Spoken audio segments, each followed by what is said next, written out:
सुना आपने श्री कृष्ण की बंसी का स्वर। यही हिरण्य नदी के किनारे जरा नाम के पारधी ने श्री कृष्ण को बाण मारा और यहीं पर श्री कृष्ण ने अपना देह त्याग किया। पर वो तो श्री कृष्ण की बस लीला थी।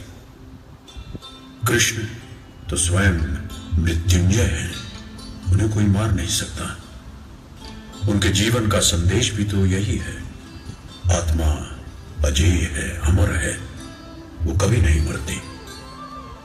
राधा के प्रेम में समर्पित हो जाने वाले, सुदर्शन चक्र उठाने वाले और कुरुक्षेत्र में गीता का प्रबोधन करने वाले, सत्य, प्रेम, भक्ति और शक्ति के पुजारी श्री कृष्ण महाभारत युग ईसा पूर्व 3102 में चैत्री शुक्ल प्रतिपदा की दोपहर 2:27 में इसी जगह अपने मानव शरीर को छोड़कर चले गए।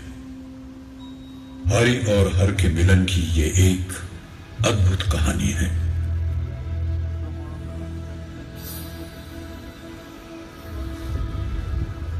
युग बीतते गए, चीजें बनती और बिगड़ती गईं, मगर ईश्वर की आराधना हमेशा यहां होती रही। भगवान, भक्त और भक्ति की आराधना यहां गूंजती रही। स्कंद पुराण के अनुसार दूसरी सदी की शुरुआत में भगवान शिव के भक्त पाशुपत ब्राह्मणों ने यहां शिव समुदाय को मजबूत किया। 349 ईस्वी में प्रभास बंदरगाह में व्यापार बहुत ही फल फूल रहा था।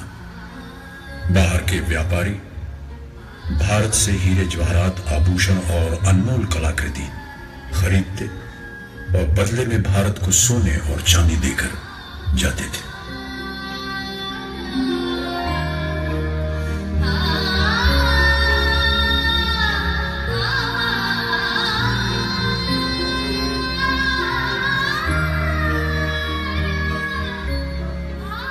मंदिरों में बजती घंटियां, मंत्रों के स्वर और बाजार में सोने के सिक्के की खनखनाती आवाजों के बीच मैं इस वैभव को निहारता रहता।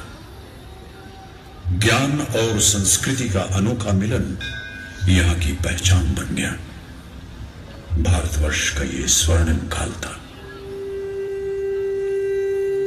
ईसा की 8वीं सदी में चालुक्य और प्रतिहार राजाओं ने मिलकर इस मंदिर का तीसरी बार निर्माण करवाया।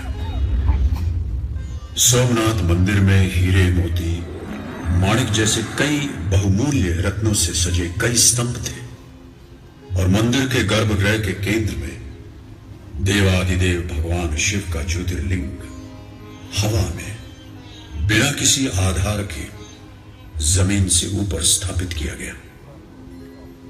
यह अद्भुत दृश्य देखकर सभी लोग आश्चर्यचकित हो जाते थे।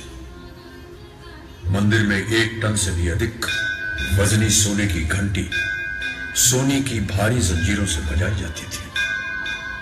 हजारों पंडित मंत्रोच्चार करते थे।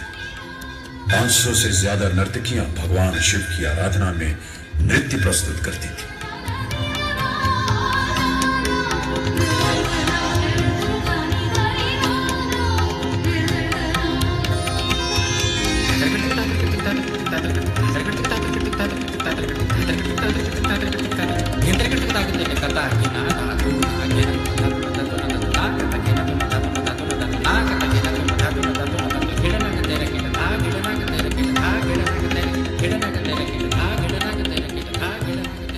संदल और कपूर से वातावरण सुगंधित बना रहता था। उस पर भगवान सोमनाथ का सजा हुआ चमत्कारिक स्वरूप मानो धरती और स्वर्ग का संगम स्थल हो। भारत के अलग अलग जगहों से राजा महाराजा, साधु ज्ञानी तपस्वी और भक्त यहां आकर भगवान सोमनाथ के चरणों